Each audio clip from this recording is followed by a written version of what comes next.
یوں لگنے لگا ہے کہ زندگی روزمرہ اور پیشہ ورانہ مصروفیات، اطلاعات، واقعات، سوچ، محسوسات، سبھی کچھ ایک آہنی دائرے میں گڈ مڈ ہو کے رہ گیا ہے۔ اب تو اندازے بھی لگانے نہیں پڑتے، معلوم ہے کہ کس شخص کے کس بیان کا بنیادی مفہوم کیا ہے، کس فیصلے کے پیچھے کون سا عامل اور عوامل کار فرما ہیں، کس پیش قدمی اور پسپائی کا اصل سبب کیا ہے۔ جو منظر دکھائی پڑ رہا ہے وہ دراصل کس رنگین فلم کا محض ایک فریم ہے۔ کیا، کیوں، کیسے، کب جیسے حیرتی سوالات عرصہ ہوا وطن عزیز کے شجر خشک سے کوچ کر گئے۔ اب تو الزام اور جرم کی نوعیت سونگ کے اور مصنفوں کے نام پڑھ کے ہی دماغ میں فیصلے کے صفحات آگے پیچھے کل بلانے لگتے ہیں، اور جنہیں ہم ضرورت سے زیادہ ارسطو، فیثاغورس اور البیرونی سمجھتے سمجھتے تمام بال سفید کر بیٹھے، تب جا کے کچھ سمجھ میں آیا کہ ان بیچاروں کے پاس بھی سائیکلو سٹائل ذہن اور پونے 3 فارمولے ہی ہیں جنہیں وہ الٹ پلٹ کر کسی بھی صورت حالات پر منطبق کر دیتے ہیں، اور نتائج بھی ہمیشہ جیسے وہی ڈاک کے 3 پات نکلتے ہیں۔ وہ ایسے ذہین باورچی ہیں جو آلو گوشت کو ایک ڈش اور گوشت آلو کو دوسری ڈش کہہ کے کھلا دیتے ہیں، مگر ان پھٹیچر فارمولوں کی مارکیٹنگ ہر بار ایسے کی جاتی ہے گویا اس بار آئنسٹائن کا وہ فارمولہ ہاتھ لگ گیا جو خود آئنسٹائن بھی سامنے لانے کی جرت نہ کر سکا۔ ان فیصلہ سازوں کی مثالی ایفیشنسیاں اور حاضر دماغی دیکھ اور سن کر مجھے میرے بچپن کے محلے کے ڈاکٹر صدیق بے طرح یاد آتے ہیں، جو سر درد سے سرطان تک لگ بھگ ہر مرض کا علاج خانہ ساز کالے شربت کی کھردری سی بوتل بھر کے اور چند پراسرار سفید گولیوں کو ہاون دستے میں سفوف کر کے تپتے للجلاتے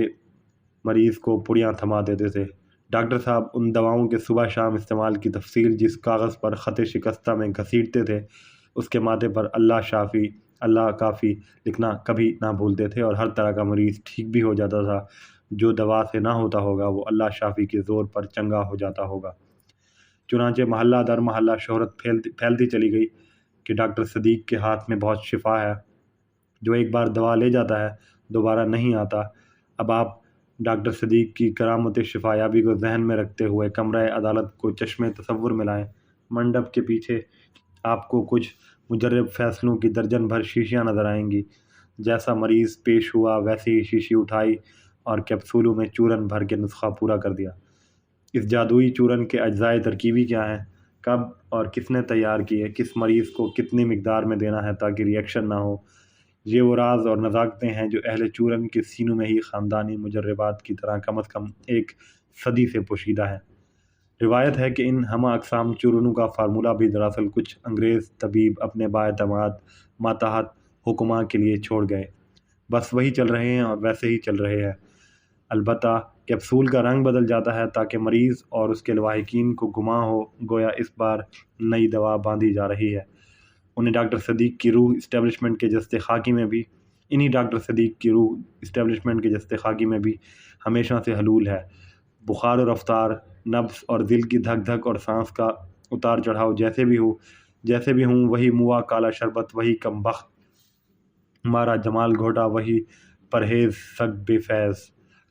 بس اتنا ہے کہ نگاہ کا ذائقہ بدلنے کے لیے کالا شربت کبھی گلابی کر دیا جاتا ہے، کبھی سبز تو کبھی پانی جیسا شفاف، تاکہ مریض سمجھے کہ اس بار واقعی کوئی نادر فارمولہ لگایا جا رہا ہے۔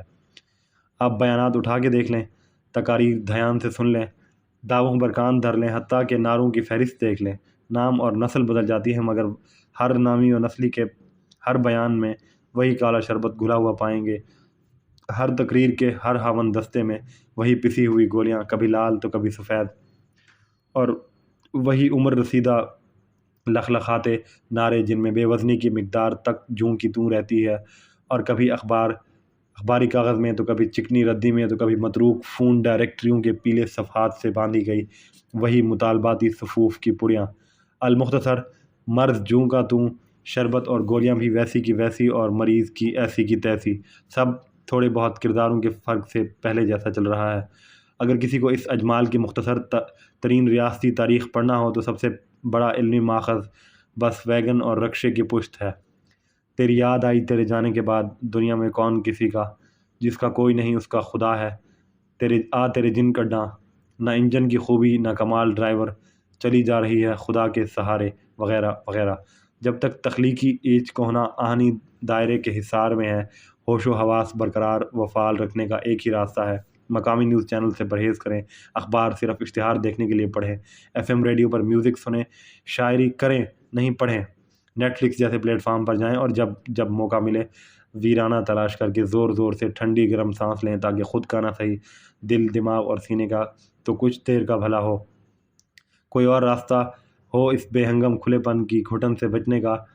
تو بندے کو بھی اس کا گیان بانٹیے گا۔